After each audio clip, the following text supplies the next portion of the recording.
ఈరోజు చరిత్ర తలుచుకుంటే బాధ, చేసిన కష్టం టోటల్గా వృధా అయ్యే పరిస్థితి వచ్చింది. అది చూసినప్పుడు అట్లనే మనసు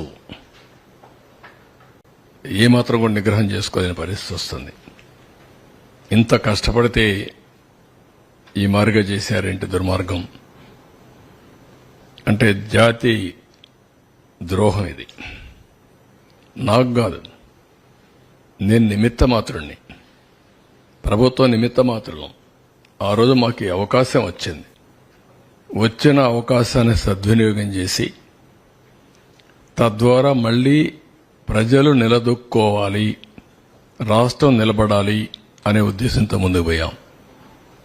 10 ఏళ్లు రాజధాని లేదు.